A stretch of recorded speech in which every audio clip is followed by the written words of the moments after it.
тұрақ түрде аударып отыруыңыз келешегіңізді қамтамасыз еткеніңіз, яғни міндетті және міндетті кәсіптік зейнетақы жарналары есебіне жиналған қаржыларыңыз үштігейлі жоқ болып кетпейді. Олар қартайған шағыңызда өзіңізге еселеп қайтатынын ұмытпаған абзал. Бейнеттен болса зейнетке шыққан әр адамға зейнетақы төлемдерінің келіп түсуі елімізде қалыптасқан жағдай. Қазіргі таңда енді ғана зейнеткер атанған кей азаматтар зейнетақы қорындағы зейнетақы жинақтарының есебінен бір сәтте миллионер атануы мүмкін. Бірақ бұл зейнетақы шотыңыздағы жинақтарыңызға байланысты. Оған дейін жатпай тұрмай жұмыс істеген абзал. 40 жыл тыным таппай жұмыс істеген Рысжан Сағатқызы былтыр зейнеткерлікке шықты. Тәжірибелі экономист маман түрлі мекемелердің дамуына өз үлесін қосып келді. Ендігі ғұмырын өзінің күтіміне немерелерінің тәрбиесіне арнамақ.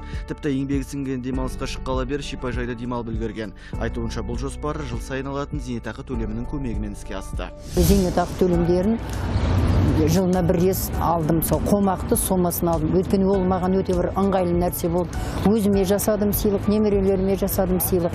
Сол ыңғайлыға деп ойлаймын. Ал енді 18 жылдан бастап жаңағы ай сайын береді дегенге енді мен кішкене келіспейтін сияқты өз басым. Жасыратыны жоқ, зейнеткерлік жасқа толған салымшылардың басым бөлігі жиған терген ақшаларының жылдық сомасын алуға құмар. Сөйтіп олар бұл қаржыны әртүрлі мақсатта пайдаланады. Құдды бір банктен қайтарымсыз қарыз алғандай.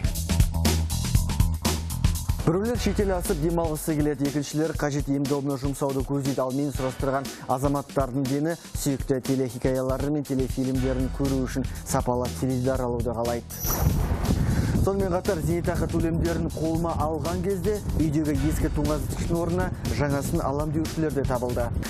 Айтпақшы, мұндай жандардың қатарында кір жуу машинасын сатып алушылар да бар. Бұлардың барлығы арзан дүние еместігі белгілі.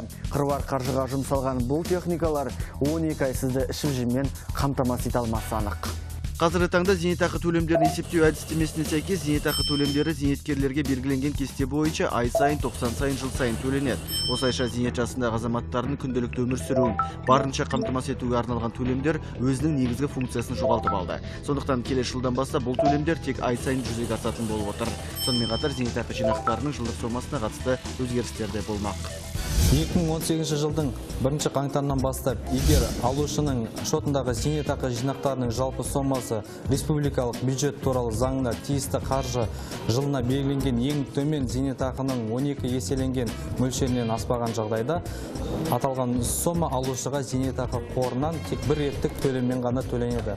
Ал егер жеке зейнетақы шотындағы зейнетақы жинақтарының қалдығы кезекті ай сайынғы төлемнен кейін ең төмен күнкөріс деңгейінің 54%-нан төмен соманы құрайтын болса, бұл қалдық кезекті төлемнің сомасымен бірге төленеді.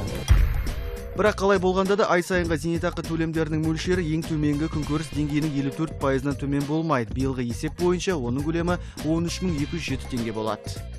Айталық, 63 жасқа толған ер азаматтың зейнетақы жинақтарының сомасы 3 миллион теңгеге жетті. Оның ай сайын қалатын зейнетақы төлемдері 26 мыңнан сәл асатын болады. Ал 59 жастың жартысына толған әйелдің зейнетақы жинақтарының сомасы 1 миллион 500 мың теңге болды делік. Сонда оның ай сайын қалатын зейнетақысы 12 мыңға жуықтамақ. Бірақ бұл 2017 жылға белгіленген ең төменгі күнкөріс деңгейінің 54%-нан төмен болып қалды. Демек, ережеге сәйкес қолға 13.207 теңге беріледі деген сөз. Айта кетейік, 2018 жылы ең төменгі күнкөріс деңгейінің көлемі өзгеруі мүмкін. Бірыңғай жинақтаушы зейнетақы қорынан зейнетақы төлемдерін 2018 жылдың 1 қаңтарына дейін рәсімдеген азаматтар зейнетақы төлемдерін белгілеген кесте бойынша алады. Яғни олар үшін зейнетақы төлемдерін алу мерзімділігі сақталады. Сонымен қатар олар зейнетақы төлемдерін алу мерзімділігін сақтауға және өзгертуге құқылы.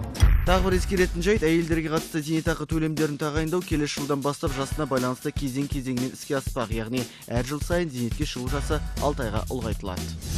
Келешекте ортақ зейнетақы мөлшері біртіндеп азайып, кейін мүлдем тоқтатылатындықтан ай сайынғы төлемдердің салымшы үшін айлық жалақы секілді табыс көзіне айналатындығы сөзсіз.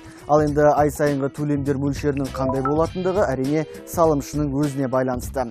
Осылайша бүгінде еңбек етіп жүрген жандар үшін міндетті зейнетақы аударымдары өте маңызды мәселеге айналады. Әзірге айтарым осы, келесі кездескенше күн жақсы.